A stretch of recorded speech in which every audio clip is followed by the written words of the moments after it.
ஓம் ஸ்ரீ குருப்யோ நமக. வக்ரதுண்ட மகாகாய சூரியகோடி சமப்பிரப நிர்விக்னம் குருமே தேவ சர்வகாரியேஷு சர்வதா. மார்ஸ் மீடியா நேயர்கள் எல்லாருக்கும் ஜோதிட குருஜியின் இனிய வணக்கங்கள், வாழ்த்துக்கள், ஆசீர்வாதங்கள். இந்த பதிவில் நம்ம என்ன பார்க்க போறோம் அப்படின்னா, விஸ்வாவசு வருடத்து பலன்கள், தமிழ் வருட பலன்கள். எம்பெருமான் முருகப்பெருமானின் ஆசியோடும் நவ கிரகங்களின் நல்லாசியோடும் இந்த பதிவை நாங்கள் ஆரம்பிக்கிறோம். இப்போ விஸ்வாவசு வருடம் அப்படின்னு பார்த்தீங்கன்னா, சாதாரணமாக தமிழ் வருடம் ஆங்கில வருடம் எது இருந்தாலுமே 4 கிரகங்களோட பெயர்ச்சிகள் சுழற்சிகள் தான். அந்த வகையில் சனீஸ்வர பகவான், ராகு கேது, குரு பகவான் சுபகிரகம். சனீஸ்வர பகவான் உங்களுக்கே தெரியும், ஆயுள்காரகன். இது அந்த வகையில் குரு பகவான் தான் வருட ஆரம்பத்தில் பார்த்தீங்கன்னா 11/5/2025 மிதுன ராசிக்கு பெயர்ச்சி அடைகிறார். அதுக்கப்புறம் பார்த்தீங்கன்னா அதிசாரமாக கடகராசிக்கு போகிறார். கடகத்துக்கு போயிட்டு அங்கேயே வக்ரம் அடைகிறார். வக்ரம் அடைஞ்சு அப்படியே பின்னாடி அதே வக்ரகதியிலேயே மிதுன ராசிக்கு வரார். மிதுன ராசியில் வக்ர நிவர்த்தி அடைகிறார். அப்புறம் வருடம் முழுவதும் அவர் மிதுன ராசியிலே இருக்கார். காலச்சக்கர தத்துவத்தின்படி 3வது ராசியில் இருக்கார். அடுத்தபடியாக ராகு பகவான் பார்த்தீங்கன்னாக்கா 18/5/2025 அன்னைக்கு திருக்கணித பஞ்சாங்கப்படி கும்பராசிக்கு பயிற்சி அடைகிறார். கேது பகவான் சிம்ம ராசிக்கு பயிற்சி அடைகிறார். இதுவே பார்த்தீங்கன்னா உங்களுக்கு வாக்கியம் அப்படின்னு பார்த்தீங்கன்னா 26/4/2025 அன்னைக்கு நடக்கிறது. சனீஸ்வர பகவான் ஆல்ரெடி மீனராசியிலே தான் இருக்கார் திருக்கணித பஞ்சாங்கப்படி. இப்போ வாக்கிய பஞ்சாங்கப்படி அவர் கும்பராசியில் இருக்கார். 6/3/2025 அதாவது மார்ச் மாதம் 6ஆம் தேதி 2026 அன்னைக்கு தான் வாக்கிய பஞ்சாங்கப்படி அவர் மீனராசிக்கு பயிற்சி அடைகிறார். அந்த வகையில் இந்த விஸ்வாவசு வருடம் ஒவ்வொரு ராசிக்கும் என்னென்ன பலாபலங்களை கொடுக்க போகிறது அப்படிங்கிறத பற்றி நம்ம இப்போ தெளிவாக பார்ப்போம். பதிவுக்கு போகலாமா? எனதருமை சிம்ம ராசி நேயர்களே, இந்த அருமையான காணொலியில் நம்ம என்ன பார்க்க போகிறோம் அப்படின்னா, விஸ்வாவசு வருட பலன்கள், தமிழ் வருட பலன்கள். இந்த தமிழ் வருஷத்தில் முக்கியமாக 4 கிரகங்களோட சுழற்சிகள் பெயர்ச்சிகள் தான். ஏன்னா வருட பலன்கள் அப்படின்னாலே அதான். அப்படி இருக்கிற பட்சத்தில் முதல்ல குரு பகவான் அப்படிங்கும்போதே உங்கள் ராசிநாதன் சூரிய பகவானுக்கு அட்ஜஸ்டபிள் கிரகம் தான். அந்த கிரகம் பார்த்திங்கன்னா வருட ஆரம்பத்தில் உங்களோட ஜீவனஸ்தானத்தில் இருந்துக்கிட்டு நிறைய பேருக்கு உத்தியோக மாற்றம், தொழிலில் ஒரு விரக்தி, சில கஷ்டங்கள் எல்லாம் கொடுத்தார். ஓரளவுக்கு பிரச்சனைகள் நீங்கள் ஏதோ சமாளிக்கிறீங்க. அந்த வகையில் இந்த குரு பகவான் 11/5/2025 முதல் உங்களோட பாக்கியஸ்தானத்துக்கு வந்தார். 11/5/2025 முதல் உங்களோட லாபஸ்தானத்துக்கு வந்துடுறார். 11ஆம் இடம்ங்கிறது அற்புதம். ஏன் அப்படின்னா, பொன்னவன் லாபஸ்தானத்தில் இருக்கும்போது ஒரு அற்புதமான பலன்களை தான் கண்டிப்பாக கொடுக்கணும். அது ஜோதிட விதி. ஏன்னா இந்த குரு பகவான் 2, 5, 7, 9, 11 ஆகிய இடங்களில் இருந்தார்னாலே அவர் நல்ல ஒரு இடம், நல்லது தான் பண்ணணும். கண்டிப்பாக நல்லது பண்ணுவார். உத்தியோகத்தில் உயர்வுகள், தொழில் வியாபாரத்தில் மாற்றங்கள், எப்படின்னா ஒரு விதமான ஒரு ஏற்றம் கொடுக்கறதுக்காகவே அந்த மாற்றம். படிக்காத குழந்தைகள் கூட நல்லா படிக்க ஆரம்பிச்சிடுவாங்க. கடகடன்னு நல்ல ஒரு நாலேஜ் வர ஆரம்பிச்சிடும். அதேமாரி குடும்பத்தில் இருந்த அந்த குழப்பங்கள்லாம் கொஞ்சம் குறையும். அப்புறம் புத்திரகாரகன் குழந்தை பாக்கியத்தை உண்டு பண்ணுவார். கல்யாணம் ஆகி ரொம்ப நாளாக குழந்தை பாக்கியம் ஏங்கின்னு இருக்கிறவர்களுக்கெல்லாம் குழந்தை பாக்கியம் கிடைச்சிடும். அதே வகையில் பார்த்தீங்கன்னா இந்த குரு பகவான் தனது 5ஆம் பார்வையாக உங்களோட சகாயஸ்தானத்தை பார்க்குறார். 3ஆம் இடம் அப்படிங்கும்போது உங்களோட முயற்சிகள் பலிதமாகும். நீங்கள் எடுக்கிற காரியங்கள்லாம் வெற்றியை கொடுக்கும். உடன்பிறப்புகளின் மூலம் இருந்து வந்த குழப்பங்கள் குறையும். நீங்கள் எடுக்கிற காரியங்கள்லாம் அற்புதமாக இருக்கும். ஒவ்வொரு வினாடியும் நீங்கள் அற்புதமாக ஒர்க் பண்ணுவீங்க. அடுத்ததாக 7ஆம் பார்வை உங்களோட பஞ்சமஸ்தானத்தை பார்க்குறார். 5ஆம் இடம் அப்படிங்கும்போதே உங்களுக்கு அற்புதமான ஒரு பலன்கள் கண்டிப்பாக கொடுத்தே ஆகணும். 5ஆம் இடம்னாலே புத்திர பாக்கியம் கண்டிப்பாக கிடைக்கும். ஆன்மீக விஷயங்கள் உங்களுக்கு அற்புதமாக சித்திக்கும். கோவில்களுக்கெல்லாம் போகணும், குலதெய்வ பிரார்த்தனை நிகழ்த்தணும். அதே சமயம் நீண்ட நாளாக ஏதாவது ஒரு பிரார்த்தனை வேண்டியிருந்தேள் அப்படின்னா அதெல்லாம் டக்குன்னு முடியும். மூத்த வயதை சேர்ந்தவர்களுக்கு ஆன்மீக பயணங்கள் அற்புதமாக நிறைவேறும். அடுத்தபடியாக 9ஆம் பார்வை உங்களோட கலத்திர ஸ்தானத்தை பார்க்குறார். 7ஆம் இடம் அப்படிங்கும்போதே கல்யாணமாகாத குழந்தைகளுக்கு குருபலம் வந்துடுத்து. நிறைய பேர் அதான் கேட்பாங்க, ஜோசியரே இந்த வரனுக்கு குருபலம் வந்துடுத்தான்னு பாருங்களேன் அப்படிம்பாங்க. அப்போ அந்த குரு பலம், பார்வை பலம் வந்துடுத்து. இருக்கிற இடமும் 11ஆம் இடம், பார்க்குற பார்வையும் உங்களுக்கு கலத்திரஸ்தானம். அற்புதமான ஒரு வாழ்க்கை துணை அமையும். கூட்டாளிகள் ஆதரவாக இருப்பார்கள். தொழில் வியாபாரத்தில், உத்தியோகத்தில் முன்னேற்றம். நீங்கள் எடுக்கிற காரியங்கள்லாம் வெற்றியை கொடுக்கும்.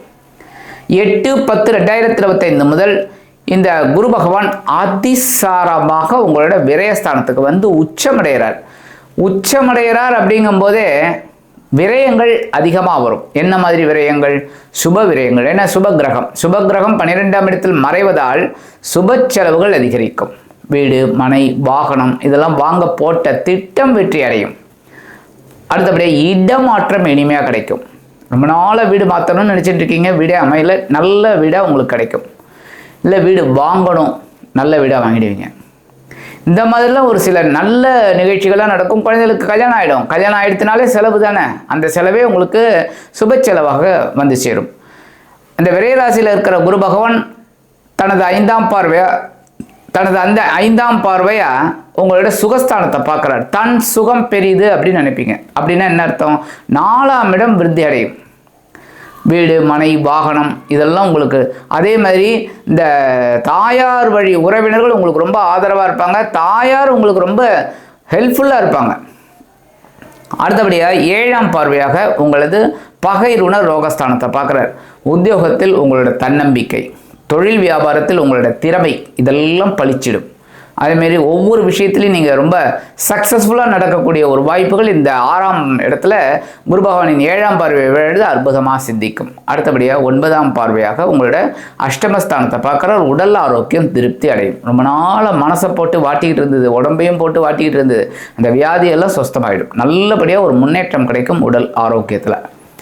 18/11/2025 முதல் இந்த குரு பகவான் வக்ரகதி அடைகிறார். விரயஸ்தானத்தில் வக்ரகதி அடைகிறார். அப்படிங்கும் போதே நீங்கள் என்ன பண்ணணும்? ஒவ்வொரு விஷயத்துலையும் கவனமாக இருக்கணும். முக்கியமாக செலவுகள் விஷயத்தில் அனாவசியமான செலவுகள் எட்டி பார்க்கும். தேவையற்ற செலவுகள் அதெல்லாம் கொஞ்சம் கண்ட்ரோல் பண்ணணும். 21/12/2025 முதல் அந்த நம்ம குரு பகவான் அப்படியே வக்ரகதியிலே லாபஸ்தானத்துக்கு வந்துடுவார். ஏன் அப்படின்னா இந்த விரயஸ்தானத்தில் கடகராசியில் புனர்பூசம் 4ஆம் பாதம் மட்டும்தான். அதனால் அப்படியே இந்த குரு பகவான் மிதுன ராசிக்கு வக்ரகதியிலேயே வந்து லாபஸ்தானத்தில் உட்கார்றார். லாபஸ்தானத்தில் வக்ரத்தில் இருக்கும்போது உத்தியோகத்தில் கொஞ்சம் நீங்கள் வேலை பலு அதிகமாகும் உங்களுக்கு. அதேமாதிரி தொழில் வியாபாரத்தில் கவனமாக இருக்கணும். எடுக்கிற காரியங்கள்லாம் ரொம்ப ஸ்ரத்தையாக இருக்கணும், அப்போ தான் நல்லது. 17/3/2025 முதல் இந்த குரு பகவான் வக்ர நிவர்த்தி அடைகிறார். வக்ர நிவர்த்தி அடைந்து லாபஸ்தானத்தில் முழு பலத்தோட. ஏன்னா எப்போவுமே வக்ரத்தில் இருக்கும்போது ஒரு பலம் இல்லைங்கிற மாதிரி இருக்கும். பலம் இழந்தவர் வக்ர நிவர்த்தி ஆகும்போது புது பலத்தோடு வருவார், வெகு பலத்தோட. அப்போ உங்களுக்கு லாபஸ்தானம் அப்படிங்கிறதுனால உங்களோட லாபங்கள் விருத்தி அடையும். வாகனம், வண்டி, பசுமாடு வாங்கணும்னா நினச்சிருந்தீங்கன்னு வச்சுக்கோங்க. இந்த விவசாயிகள் இந்த கிராமத்தில் இருக்கிறவெல்லாம் ஒரு பசுமாடு வாங்கி இது பண்ணலாம் அப்படின்னா அந்த பசுமாடு, ஆடு இதெல்லாம் வாங்கக்கூடிய ஒரு வாய்ப்புகள் அவங்களுக்கெல்லாம் கண்டிப்பாக கிடைக்கும். அதேமாரி ஒரு விளைச்சல் நல்லபடியாக இருக்கும் விவசாயிகளுக்கு. இந்த நேரத்தில் தொழில் வியாபாரம், ரியல் எஸ்டேட் இதெல்லாம் ரொம்ப விருத்தி அடையும். பங்குச்சந்தையில் இருக்கிறவர்களுக்கெல்லாம் கொஞ்சம் ஏற்றம் இருக்கும். பொன்னவன் வந்து லாபஸ்தானத்தில் இருந்தாலே ஓரளவுக்கு நன்மைகள் கண்டிப்பாக உண்டு. அடுத்தபடியாக 2வது கிரகம், மெயினான கிரகம் சனீஸ்வர பகவான். சனீஸ்வர பகவான் திருக்கணித பஞ்சாங்கப்படி உங்களோட அஷ்டம ராசியில் இருக்க. 8ஆம் இடம் அப்படின்னாலே 2 விதமான ஆதிபத்தியம். என்னென்னா ஒன்று மறைவுங்கிறதுனால ஒரு சில எதிர்பாராத நன்மைகளும் நடக்கும். ஆயுள் ஸ்தானம், அதுக்காக தான் மறைவில் அந்த ஆயுள் ஸ்தானத்தை வச்சது. யாருக்காவது ஆயுள் எவ்வளவு நாள் எவ்வளோ வருடங்கள்னு யாருக்காவது தெரியுமா? தெரியாது. மறைவு அதான். அப்போ இன்னைக்கு இருக்கிறவங்க நாளைக்கு இல்லை. அப்போ அந்த ஆயுள் எப்படி தெரியுது? அதான். அதுக்காகத்தான் 8ஆம் இடத்தை வச்சார். அப்போ இந்த 8ஆம் இடத்துல இருக்கக்கூடிய சனீஸ்வர பகவான் சில படிப்பினைகளை உங்களுக்கு கொடுப்பார். ஒவ்வொரு விஷயத்துலையும் கவனமாக இருக்கணும். உத்தியோகத்தில், தொழில் வியாபாரத்தில், உடல் ஆரோக்கியத்தில், பேசுகிற வார்த்தைகளில் இதிலெல்லாம் ரொம்ப கவனமாக இருக்கணும். முக்கியமாக குடும்பத்தில் குழப்பம் இருக்கும். கரெக்டாக? அதிலெல்லாம் நீங்கள் கொஞ்சம் அப்படியே அதெல்லாம் ஒரு லெசனாக நீங்கள் எடுத்துக்கிட்டு அதை சரி பண்ணிக்கிட்டு போயிட்டே இருக்கணும். 3ஆம் பார்வையாக உங்களுடைய ஜீவனஸ்தானத்தை பார்க்குறார். ஜீவனம் அப்படிங்கும்போதே பரபரப்பாக இருக்கணும் உத்தியோகத்தில், தொழில் வியாபாரத்தில், அப்போ தான் சிறப்பு. அடுத்தபடியே 7ஆம் பார்வையாக உங்களோட தனவாக்கு குடும்பஸ்தானத்தை பார்க்குற 2ஆம் இடம். 2ஆம் இடம்னா அவரோட பார்க்குற பார்வை அசுப பார்வை. அப்போ தனவரவு எப்படி கிடைக்கும்? அந்த மந்தத்தன்மைக்கு ஆப்போசிட்டாக நீங்கள் ஒர்க் அவுட் பண்ணணும். எப்படின்னா சுறுசுறுப்பாக இருக்கணும். சிம்மராசி என்பவர்கள் இருப்பீங்க. அதனால தான் அப்படி இருந்தால் தான் வெற்றி. அடுத்தபடியாக 10ஆம் பார்வை உங்களோட பஞ்சமஸ்தானத்தை பார்க்குறாரு. கொஞ்சம் குழப்பம் இருக்கும், தெளிவு இருக்கும், குழப்பம் இருக்கும், தெளிவு இருக்கும். இருந்தாலும் எல்லா விஷயத்துலையும் கொஞ்சம் ஆன்மீகத்தில் இருந்தீங்கன்னா ரொம்ப நல்லது. அப்படியே ஆன்மீகத்தில் கொண்டு போகணும், அப்போ வெற்றி. சரி, வாக்கிய பஞ்சாங்கப்படி சனீஸ்வர பகவான் இப்போ எங்கே இருக்காருன்னு பார்த்தீங்கன்னா உங்களோட கலத்திர ஸ்தானமாக 7ஆம் இடத்துல இருக்கார். வாக்கிய பஞ்சாங்கப்படி பயிற்சி லேட் ஆகும், ஆனால் திருக்கணித பஞ்சாங்கப்படி ஆயிடுச்சு. உங்களுக்கு எது ஒர்க் அவுட் ஆகிறதோ எடுத்துக்கோங்கன்னு நான் சொல்லிட்டேன். இருந்தாலும் நான் ரெண்டையுமே உங்களுக்கு சொல்கிறேன். ஏன்னா எது பாசிட்டிவ் எது உங்களுக்கு எதுன்னு நீங்கள் பார்த்துக்கோங்க. அந்த வகையில் இந்த வாக்கிய பஞ்சாங்கப்படி கலத்திர ஸ்தானத்தில் உங்களுக்கு சசயோகம் கொடுக்குறாரு. ஓரளவுக்கு வெற்றிகள், ஓரளவுக்கு நிம்மதி இதெல்லாம் இருக்குது. இருந்தாலும் கொஞ்சம் குழப்பம் இருந்து தான் உங்களுக்கு ஒரு வெற்றி கிடைக்கிறது. அந்த வகையில் இந்த சனீஸ்வர பகவான் 6/3/2026 முதல் அஷ்டம ராசிக்கு வந்துடுறார். வாக்கிய பஞ்சாங்கப்படி 6/3/2026 தான் சனிப்பெயர்ச்சி. அப்போ மேற்சொன்ன பலன்கள் உங்களுக்கு கிடைக்கும். என்னென்னா அஷ்டமஸ்தானம் அப்படிங்கும்போது நம்ம எல்லா விஷயத்துலையும் கவனமாக இருக்கணும். எதிர்பாராத திட நன்மைகளும் உங்களுக்கு கண்டிப்பாக கிடைக்கும். அந்த வகையில் அடுத்தபடியாக ராகு பகவான், சாயா கிரகம், இருள் கிரகம், பாம்பு கிரகம்னு சொல்லக்கூடிய ராகு பகவான் இதுவரைக்கும் உங்களுக்கு எங்கே இருக்கார் அப்படின்னு பார்த்தீங்கன்னா அஷ்டம ராசியில் இருக்கார். அஷ்டம ராசியில் இருந்துக்கிட்டு டென்ஷனை கொடுத்துக்கிட்டு இருக்கார். ஒவ்வொரு விஷயத்துலையும் முக்கியமாக உடல் ஆரோக்கியத்தில் ஒரு குழப்பத்தை கொடுத்துக்கிட்டு இருக்காரு. நீங்கள் நினைக்கிறீங்க ஏதோ ஒன்றுன்னா அது ஏதோ ஒன்று தான் இருக்குது. ஏன்னா மறைவு. ஏன்னா இந்த ராகு பகவான் பிரம்மாண்டமான கற்பனை, லக்கி கிரகம். பார்த்தீங்கன்னா லக்குக்கே ராகு பகவான் தான், அதிர்ஷ்டத்துக்கே ராகு தான். ராகு தசையில் உயர்ந்தவனும் இருக்கான், தாழ்ந்தவனும் இருக்கான். அப்போ இந்த ராகு பகவான் 8ஆம் இடமாகிய அஷ்டமஸ்தானத்தில் இருந்துக்கிட்டு சில குழப்பங்களை கொடுத்தார். இப்போ எங்கே வரப்போகிறார் அப்படின்னு பார்த்தீங்கன்னா கும்பராசிக்கு வரார். கலத்திர ஸ்தானத்துக்கு 7ஆம் இடம், சனீஸ்வர பகவானோட இடம். சனியின் காரகத்துவத்தை பெற்று சஞ்சாரம் பண்ண போகிறார். கலத்திரம் வீக்காயிடும். எப்படி வாழ்க்கை துணையோட உடல் ஆரோக்கியம் கவனிக்கப்பட வேண்டும், ஞாபகம் வச்சுக்கோங்க. வாழ்க்கை துணையோட உடல் ஆரோக்கியம் கவனிக்கப்பட வேண்டும். அதேமாரி தொழில் வியாபாரத்தில் கூட்டாளிகளை அனுசரித்து போகணும். உத்தியோகத்தில் சக நண்பர்கள் இருக்காங்க பாருங்கள், அவங்க கிட்டலாம் தேவையில்லாத வாக்குவாதம்லாம் வேண்டாம். பிரம்மாண்டமான ஒரு கற்பனை உலகில் சஞ்சரிக்கும் நீங்கள் கொஞ்சம் அந்த கற்பனை உலகிலிருந்து வெளியில் வந்து இயற்கை யதார்த்தத்தை நீங்கள் புரிந்து கொள்ள வேண்டும். சரியா? கேது பகவான் 26/4/2025 முதல் சிம்ம ராசிக்கு வந்துடுறார். இதுவரைக்கும் 2ஆம் இடமாகிய தனவாக்கு குடும்பஸ்தானத்தில் இருந்தவர் இப்போ உங்கள் ஜென்மராசிக்கே வரார். ஜென்மராசியில் வந்துக்கிட்டு சூரிய பகவானின் காரகத்துவத்தை பெற்று சஞ்சாரம் பண்ணப்போறார். உடலில் உஷ்ணங்கள் அதிகரிக்கலாம், முன்கோபம் அதிகரிக்கலாம். ஜென்மம் அப்படின்னாலே தலையில் கேது பகவான் உட்காரும்போது ஞானத்தை கொடுப்பார். ஒவ்வொரு விஷயத்துலையும் ஒரு தெளிவை கொடுப்பார். இப்படி இருந்தால் தான் இப்படி, அப்படி போனால் கொஞ்சம் கஷ்டம் அப்படின்லாம் ஒரு ரெக்டிஃபை பண்ணுவார். உங்களை அப்படியே கொண்டு போய் சரி பண்ணுவார். அப்போ நீங்கள் எல்லா விஷயத்துலேயும் ஒரு பாடங்களை கற்றுக்கக்கூடிய ஒரு சூழ்நிலையை இந்த கேது பகவான் ஏற்படுத்தி கொடுப்பார். அப்போ நம்ம என்ன பண்ணணும், நம்மளோட அறிவுக்கேற்றபடி அப்படியே அதை எப்படி சரி பண்ணி கொண்டு போகணும் அப்படின்னா எப்போவுமே அட்ஜஸ்ட்மெண்ட்டு தான் ஒருத்தருக்கு வாழ்க்கையில் ஒரு வெற்றியை கொடுக்கும். எல்லா விஷயத்துலையும் நம்ம வந்து நமக்கு தான் எல்லாம் தெரியும்னு இறங்கினா கஷ்டம்.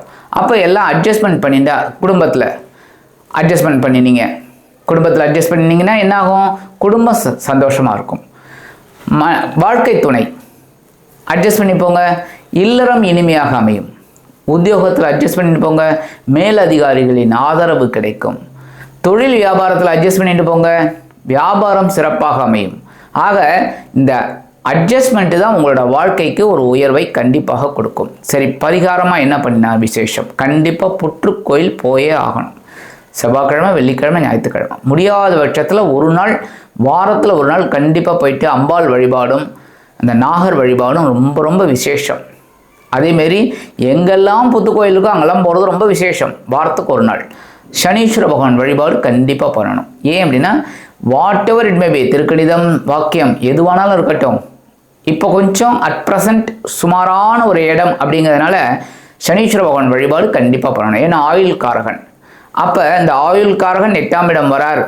அப்படிங்கும்போது கொஞ்சம் நமக்கு டென்ஷன் இருக்கும். ஸோ ஆயுள் விருத்தி அடையணும், நம்மளோட உடல் ஆரோக்கியம் நல்லபடியாக இருக்கணும் அப்படின்னா சனி பகவான் கவச்சம் சொல்கிறது நல்லது, திருநள்ளாறு போயிட்டு வர்றது நல்லது. இந்த மாதிரி சனி பகவானோட வேலைகளெல்லாம் நம்ம செய்யணும். என்னென்னா கொஞ்சம் சுறுசுறுப்பாக இருக்கணும், அப்படியே நம்ம வந்து ஊனமுற்றவர்களுக்கு ஒரு உதவி பண்ணணும். இந்த மாதிரிலாம் செய்கிறது நமக்கு ரொம்ப நல்லது, பலன்களை கண்டிப்பாக கொடுக்கும். நவகிரகங்களில் உள்ள ஆயுள்காரகர் சனீஸ்வர பகவானிற்கு எள் தீபம் ஏற்றி ஒரு அர்ச்சனை பண்ணிட்டு வாங்கோ, அற்புதமான பலன்கள் கண்டிப்பாக கிடைக்கும். ஆக இந்த சின்ன பரிகாரம் நீங்கள் பண்ணினால விஸ்வாவசு வருடத்தின் அற்புதமான பலன்கள் உங்களை வந்து சேரும். நல்ல விதமான ஒரு முன்னேற்றம் கண்டிப்பாக அமையும் என்று கூறி விடைபெறுகிறேன். நன்றி, வணக்கம். மீண்டும் ஒரு அருமையான பதிவில் நான் உங்களை மனமகிழ்ச்சியோடு சந்திக்கிறேன். வாழ்த்துக்கள், வாழ்க வளமுடன்.